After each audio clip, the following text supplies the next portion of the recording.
दुर्लभं धनं रूपं न च दुर्लभं स्वर्गराजने न च दुर्लभं भोजनं व्यञ्जनं न च दुर्लभं स्वच्छ अम्बरे न च दुर्लभं सुत मित्र भ्रात बांधव न च दुर्लभं वनिता विलासे न च दुर्लभं विद्या प्रवीणं न च दुर्लभं चतुर्चंचल दुर्लभं एक भगवान नामे नानक लब्धं साध संग कृपा प्रभं। मनुख दा मन परिपूर्ण परमात्मा ने ऐसा बनाया है, ये प्रभावित होता है सिर्फ दुर्लभ वस्तु तो, दुर्लभ हस्ती तो। जो दुर्लभ नहीं उस तो मन कन्नी कतरांदा है, जो दुर्लभ नहीं मन उसकी मंग नहीं करता, जो दुर्लभ नहीं मनुख दे मन ते उसका प्रभाव नहीं पैंदा। जो जो वस्तु जो हस्ती मन विचार दे च नहीं लियांदा, सोच दे च नहीं लियांदा, चेतनी दे च नहीं लांदा, तो एक गल स्पष्ट हो गई, ये सब कुछ बेमुल्ला है, फिजूल है, एवं है, अकारत है। दरअसल धन गुरु अर्जुन देव जी महाराज इस पावन श्लोक दे राही ये दस रहे ने कि ऐ मन दुर्लभ की है, इसका तेनू बोध नहीं, और व्यर्थ की है, इसकी भी तेनू समझ नहीं। यही कारण है कि दुर्लभ नू तो निखिद समझ लिया है और निखिद नू तो दुर्लभ समझ लिया है, और इस तरीके नाल जीवन सारा उल्ट के रह गया। सुख दी तां ते दुख और दुख दा होना, बेचैनी ते परेशानी दा होना, इस गल दा सबूत है चुनाव दे विच मनुख दे कोलों कोई गलती हुई है। कबीर भी अपने ढंग नाल समझाते ने, कबीर आम भयो नींबा, नीम भयो आम, केला पाका झार, नारियल फल सेबर पाका, मूर्ख मुगद गवार। अंब दा पक्का फल रसदायक, गुणदायक, सुखदायक। इसमें मनुख ने कौड़ा कसैला निम दा फल जान के त्यागया है, ते निम दे फल नूं पक्का अंब समझ के, रसदायक ते गुणदायक समझ के अपना लिया, झोली विच पा लिया। केला पाका झार, पक्का केला, स्वादी केला, झाड़ी दा जंगली फल समझ के त्याग दिता है, ते झाड़ियों दा भी जंगली फल उन्होंने पक्का केला समझ के मुंह विच पा लिया। नारियल फल सेबर पाका, मूर्ख मुगद गवार।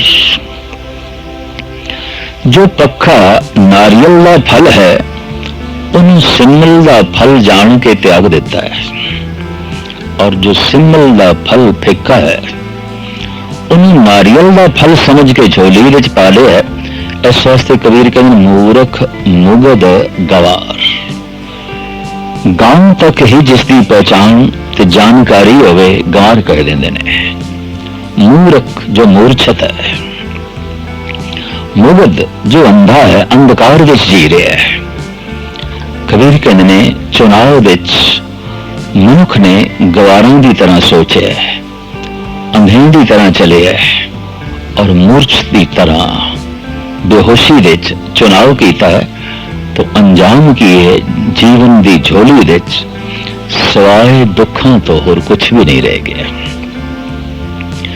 दुर्लभ वस्तु तुच्छ जान के इसने त्यागया है, ਤੇ ਤੁਛ ਨੂੰ ਦੁਰਲਭ ਸਮਝ ਕੇ झोली विच पा लिया। तो सवाल पैदा होता है दुर्लभ की है, क्योंकि जो दुर्लभ वस्तु है अज मनुख को नहीं दिखाई देती, और मनुख जिन्हों जिन्हों के पिछे दौड़ रहा है, जीवन भर दौड़ रहा है और पीढ़ी दर पीढ़ी दौड़ रहा है। ये दौड़ जिस मंजिल ते पहुंचाती है और ये दौड़ जिस लिए है, गुरबाणी उसनूं दुर्लभ नहीं मनती। इस पावन पवित्र श्लोक दे धन गुरु अर्जन देव जी महाराज पहली पंक्तियां च दसणगे किहड़ियां तुच्छ चीज़ां नूं मनुख ने महान मन लिया। यह गल वखरी है, तुच्छ तो मुराद जिन्हां दी लोड़ बहुत थोड़ी है, जिन्हां दी हस्ती बहुत छोटी है। जैसे जिहड़ा काम तलवार कर सकती है वो सुई नहीं कर सकती, और जो कम सुई कर सकती है वो तलवार नहीं कर सकती। ये गल वखरी है कि सुई लघु है, बहुत छोटी है, बहुत छोटी है। कई दफा तो नजरों तो भी ओझल है, और कई दफा गुम हो जाए तो लभना भी बड़ा औखा है। तुच्छ है, छोटी है, पर किसी कपड़े नूं सीना है तो तलवार नाल नहीं सीता जा सकता, वो तो सूई नाल ही सी सकांगे। ये गल वखरी है कि तलवार के सामने बहुत छोटी है, बहुत छोटी है, बहुत छोटी है, पर किसी छोटी चीज नूं महान समझ लेना और किसी महान वस्तु नूं तुच्छ समझ लेना, ये नाल ही मनुख का सारा जीवन उल्टा हो जाता है। जिवें अंधकार नूं रोशनी समझ लेना कि रोशनी नूं अंधकार समझ लेना, खिड़े हुए गुलाब दे फुल्लां दी महक नूं दुर्गंध समझ के त्याग देना और दुर्गंध नूं सुगंधी समझ लेना। ऐसा होया है मनुख दे जीवन विच, ऐसा होया है, ऐसा हो रहा है, और मनुख जिस दे पिछे दौड़ रहा है दुर्गंध नूं सुगंध जान के ही दौड़ रहा है, अंधकार नूं ही प्रकाश जान के दौड़ रहा है, और जब पहुंचता है, प्राप्त होता है, तो अंधकार ही झोली विच आउंदा है, दुर्गंधी ही प्राप्त होती है, सुगंध नहीं। तो ऐसा की है जिसनूं इसने दुर्लभ समझा है, जो वास्तविक दुर्लभ नहीं है, तो मनुख ने उसनूं झोली विच पा लिया है। धन गुरु अर्जन देव जी महाराज इंज गिनती करते हैं, नच दुर्लभं धनं रूपं, नच दुर्लभं स्वर्ग राजने। पहली पंक्तियों में तीन वस्तुओं का जिक्र किया है, धन, जोबन ते प्रभुता, राजनीति। मनुख दौड़ रहा है, भज रहा है, खूब दौड़ रहा है, खूब भज रहा है, और पीढ़ी दर पीढ़ी भज रहा है। किस लिए भज रहा है, दौड़ रहा है? इसकी मंजिल की है? इसकी मंजिल है धन, इसकी मंजिल है जोबन, इसकी मंजिल है कुर्सी, प्रभुता। सारे राजनीतिकों की दौड़ कुर्सी तक है, हर बशर की दौड़ जोबन तक है, हर मनुख की भज धन तक है। तो इस तरीके नाल मनुख ने धन नूं, जोबन नूं ते प्रभुता नूं आहम मन लिया, दुर्लभ मन लिया। धन गुरु अर्जन देव जी महाराज अपने अनुभव के आधार पर फरमान कर रहे हैं, नच दुर्लभं धनं रूपं, नच दुर्लभं स्वर्ग राजने। धन ते रूप ते प्रभुता, राजनीति कोई दुर्लभ नहीं है। ये ठीक है कि धन तो बिना जीना औखा है, पर सिर्फ धन ही मंजिल समझ लेना, धन ही मरकज समझ लेना, केंद्र समझ लेना, और उसके आले दुआले जीवन भर परिक्रमा करनी, ये जीवन नूं बर्बाद करना है। फिर जितना धन का मुल है उतना मुल भी इस जीवन का नहीं है, इस जिंदगी का नहीं है। सवाल यह है, जीवन धन लई है या धन जीवन लई है? पर अक्सर ऐसा है कि मनुख ने सोच लिया जीवन धन लई है, इस वास्ते एक कहावत प्रचलित है, चमड़ी जाए पर दमड़ी ना जाए, जान जाती है ते जावे, धन नहीं जाना चाहिए। जिंदगी जाती है ते जावे पर पदार्थ ए धन नहीं जाने चाहिए। जीवन में भी मनुख दाव ते ला देंदा है धन की खातर, जिंदगी में भी कुर्बान कर देंदा है मनुख धन की खातर, क्योंकि इसनों अपनी मंजिल समझ लेंदा है ते मनुख दे मन दे उत्ते ज्यादा प्रभाव भी धन दा है।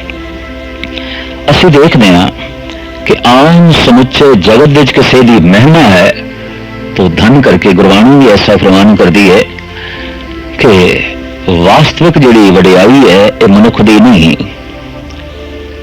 ये कोई ना वड़ा माया वडियाई, कोई वड्डा नहीं है। ये तो माया करके धन करके सारे उसनों वड्डा वड्डा कह रहे ने, आदर दे रहे ने, सन्मान दे रहे ने।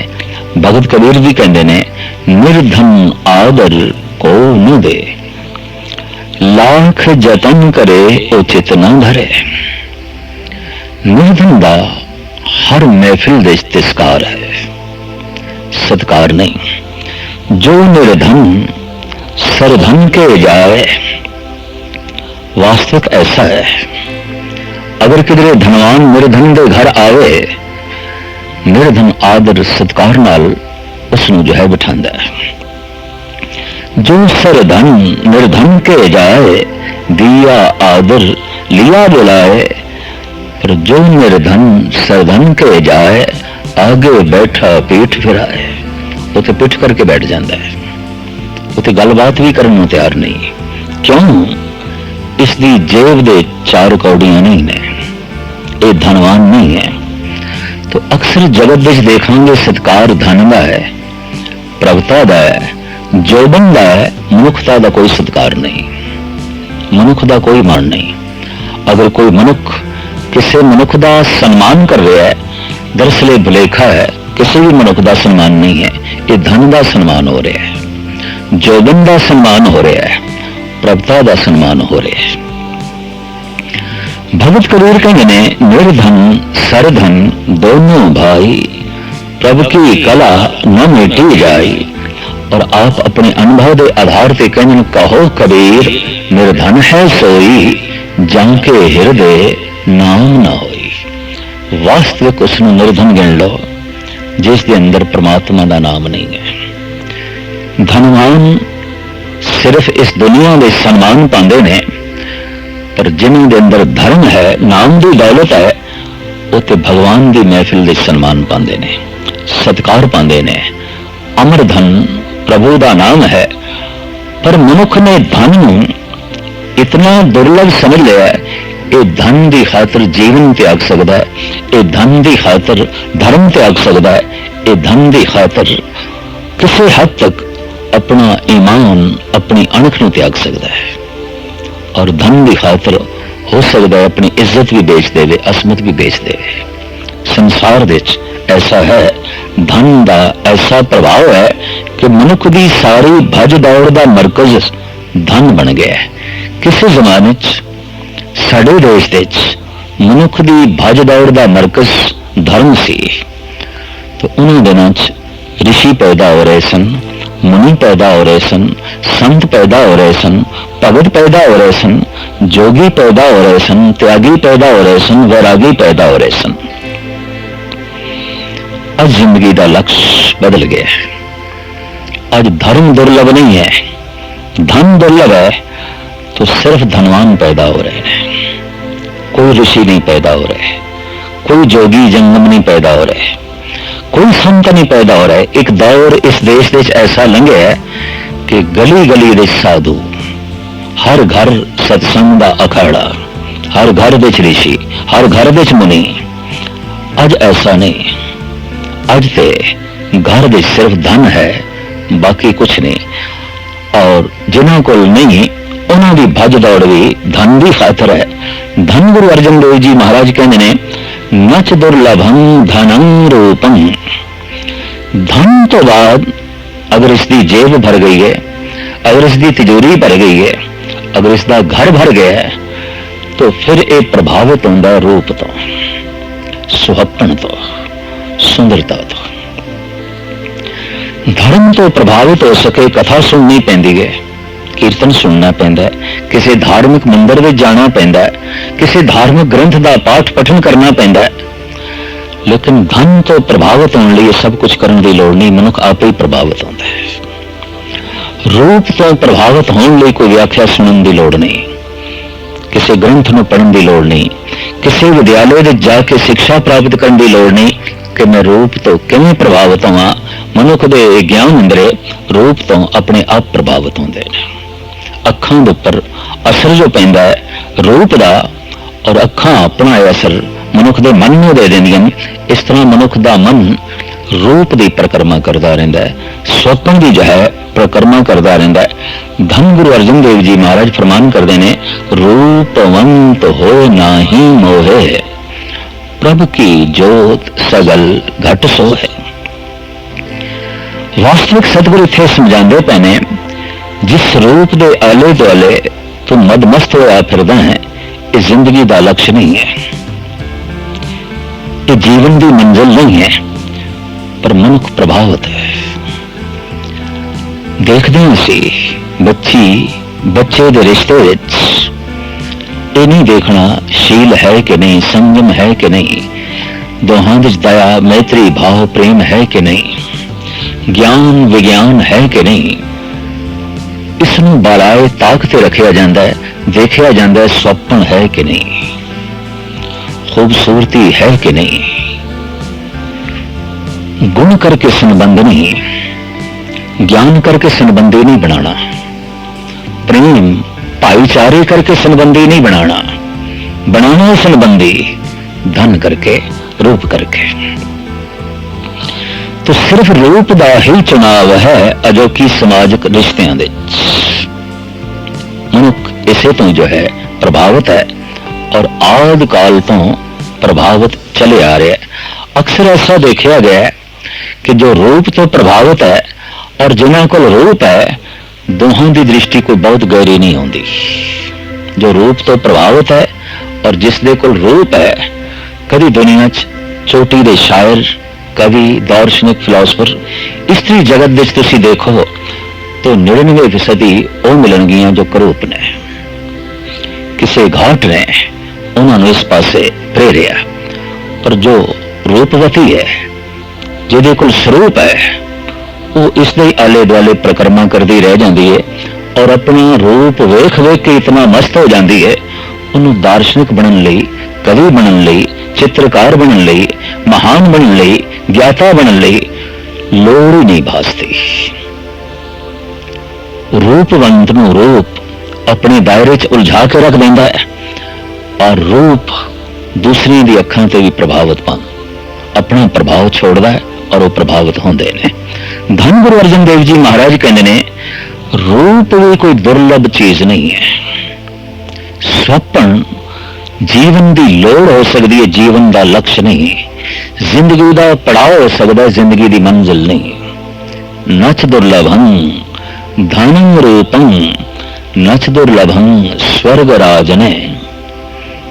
धन ते रूप तो बाद मनुख प्रभावित है राजनीति तो।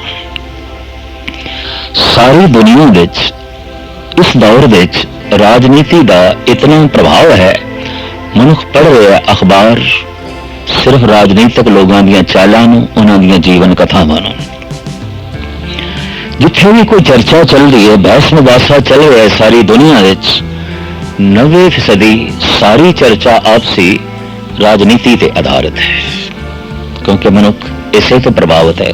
गलबात चलेगी धन की, गलबात चलेगी रूप की, गलबात चलेगी राजनीति की। चर्चा का विषय की होगा राजनीति, धन ते रूप, मानो यही सब कुछ है, इस तो बिना होर कुछ नहीं। अखबारों की छाई होगी राजनीति, विचारों की छाई होगी राजनीति, गलबात का मुद्दा होगा धन ते रूप, तो फिर कुदरती गल है ये पूजनीक बन जाएंगे, ये दुर्लभ हो जाएंगे। तो धनवान नहीं पूजया जा रहा, धन पूजया जा रहा है।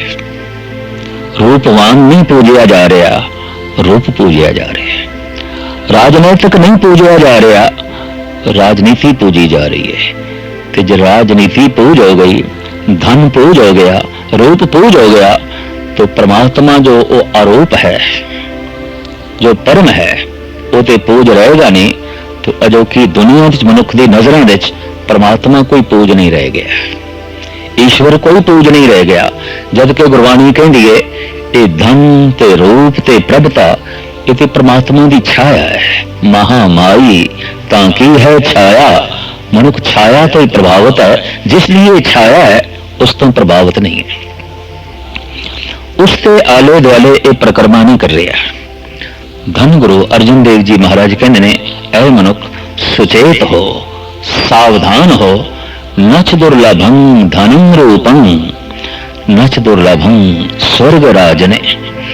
एक उर्दू का शायर तो इत्थे तक कहता है, खुदा ने हुसन नादानों को बख्शा, जर जलीलों को, अकलमंदों को रोटी खुश और हलवा बखीलों को।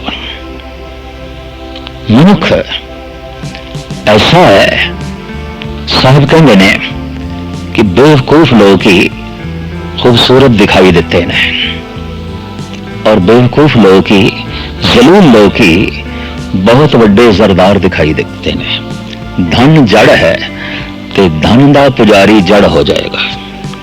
धन जड़ है, ठोस है, धन की परिक्रमा करने वाले का दिमाग भी ठोस हो जाएगा, सख्त हो जाएगा। और यही कारण है कि जो धन की परिक्रमा करता पे एक दिन शून्य हो जाएगा, एक दिन इतना ठोस हो जाएगा, शायद पत्थर भी इतना सख्त ना होवे जितना वो सख्त होवेगा। और देखते हैं इस तरह के जुल्म उन्होंने लोगों ने ढाए जिन्हों के दिमाग ठोस हो गए। तो ठोस किन्हों के दिमाग हो गए? जो धन के पुजारी सन, रूप के पुजारी सन और राजनीति के पुजारी सन। चाहिए राजनीति दासी की तरह, चाहिए धन दासी की तरह, नौकर की तरह। जैसे सतगुरां की बाणी कहती है, माया दासी भगतां की कार कमावे। ये तो दासी है, भगतां की सेवा करती है, लेकिन संसारियों की तो मालकन है। ये तो उन्होंने साहिब बन जाती है, मालक बन जाती है। ये तीन रूप भगत कबीर ने बड़े सोहने बयान किए ने। स्वागन है अत सुंदरी, पग नेवर छनक छन हरी। सुहागन किरपन की पोती, सेवक तज जगत सिंह सोती। सुहागन माया नू आखे, धन नू आखे, और माया नू धन नू सदा सुहागन आखे। रंडी कदी नहीं आउंदी। क्यों? खसम मरे तो नार न रोवे, उस रखवारो और ही होवे। धन का मालिक मर जाए तो उस माया का रखवाला उस वक्त पैदा हो जाता है, जिस वक्त जरा मरे है उस वक्त दूजा रखवाला हो गया। ये रंडी नहीं होंदी, माया रंडी नहीं होंदी, बेवा नहीं होंदी। बकौले भगत कबीर, खसम मरे तो नार न रोवे। मालिक मर जाए, खसम मर जाए, नारी नहीं रोंदी, ये स्त्री नहीं रोंदी। क्यों? उस रखवारो और ही होवे, उदा रखवाला उस वक्त पैदा हो जाता है। पुत्र पैदा हो जाता है, पोतरा रखवाला हो गया, भरा रखवाला हो गया, माँ बाप रखवाले हो गए ने, कोई भी नहीं कि सरकार हुकूमत रखवाली है। धन कभी बेआसरा नहीं होता, माया कभी बेवा नहीं होती। इस वास्ते विद्वानों ने कहा है ये सदा सुहागन है, कोई ना कोई इसका रखवाला हो जाता है, कोई ना कोई इसकी परिक्रमा करता ही रहता है। ये खाली नहीं, सुहागन है अत सुंदरी। भगत कबीर कहते ने ये संसारियों लिए अति सुंदर है, बहुत सुंदर है। और संसारी मनुखों की परिक्रमा इसी सुंदरी के आले दुआले। इस सुंदरी के अगों कबीर तीन रूप पेश करते हैं। सुहागन किरपन की पोती, ये जो सदा सुहागन है ये शूं बंदे की धी है, इन्हें छुपा के रखता है। जैसे प्राचीन समाज ते अजोका कुछ थोड़ा जिहा समाज जवान बच्ची नूं पर्दे च रखते हैं, छुपा के रखते हैं। हिफाजत जो है रखते हैं ताकि इसकी इज्जत बरकरार रहे और इसका असी कोई घर ढंग नाल लभ सकीए। छुपा के रखता है, शूम हमेशा धन नूं छुपा के रखता है, अपने बच्चियां तो भी, मां बाप तो, भरा तो, कई दफा पत्नी तो भी। और गुरबाणी ऐसा कहती सब कुछ तो छुपा के रखता है। क्यों? ये उसकी बच्ची है, ये केवल उसकी पुत्री है। ऐसा एक प्रत्यक्ष रूपी मेरे देखने विच आया किसी घराने विच एक पत्नी ने सवाल कह दिता मैनू कि मेरे इस सरताज पति का सुभाव सारियां नाल चंगा है, बर्ताव सारियां नाल चंगा है, लेकिन अपने परिवार नाल चंगा नहीं, बच्चियां नाल चंगा नहीं, मेरे नाल चंगा नहीं। एकांत विच मैं पूछा ऐसा क्यों? थोड़ा बर्ताव हर एक नाल चंगा है। मैनू कहने लगे ज्ञानी जी साड़ी राजनीति है, थोड़े जिहा घर दे खुल जाइए तो बच्चे लंबी चौड़ी लिस्ट पेश कर देंगे ने, ऐ चाहिदा है, ऐ चाहिदा है, ओ चाहिदा है। ते पत्नी भी लंबी चौड़ी लिस्ट पेश कर देंदी है। मैं खून पसीना एक करके धन कमाया है तो इन्होंने हवाले कर दिया। इस वास्ते मैं आकड़ के रहना, चिड़ के रहना, दबाव बनाई रखना ताकि सारे डरे रहन ते दूर रहन। दरअसल वाकई सियाणा मनुख चाहता है मेरी बच्ची छुपी रहे, एक पासे रहे, जने खणी की निगाह के थले ना होवे। सूम मनुख धन नूं अपनी बच्चियों तो भी बचा के रखेगा, अपनी पत्नी तो भी ओझल रखेगा, अपने मां बाप तो भी ओझल रखेगा और धन की खातर मां बाप कुर्बान कर देगा, और धन की खातर बच्चियों भी कुर्बान कर देगा, और धन की खातर वो पत्नी के रिश्ते भी दराड़ खड़ी कर देगा।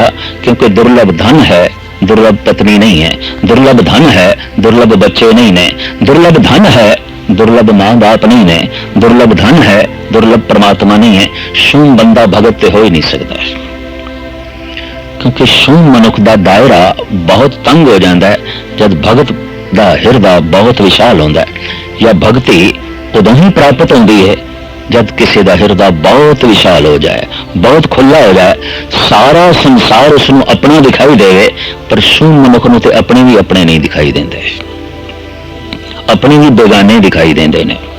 सुहागन किरपन की पोती, सेवक तज जगत स्यों सोती। जगत भी ये स्त्री है, इस तो रस लेंदे ने, इसनों वरतदे ने। किरपन दी शूम दी ये धी है, पर जो परमात्मा का सेवक है ये उसकी सेवक है, ये उसकी नौकरानी है, ये उसकी दासी है। इंज धन दे इस तरह माया दे तीन रूप बयान कीते ने। ये धी है, ये पत्नी है, ये नौकरानी है। संसारियों की पत्नी है, शूम की धी है, भगतों की दासी है, उन्होंने पिछे चलती है। और धन गुरु नानक देव जी महाराज फरमान करते हैं कि जैसे मनुख के अंदर त्याग की भावना पैदा होती है, तिवें माया उसकी परिक्रमा करने लग पैंदी है, उसके जो है पिछे चल पैंदी है। एक उर्दू के शायर का भी कहना है, भागती फिरती थी दुनिया जब तलब करते थे हम, अब जो नफरत हमने की वो बेकरार आने को है। कहो नानक जो त्याग दई तब ओ सरनी आए भई।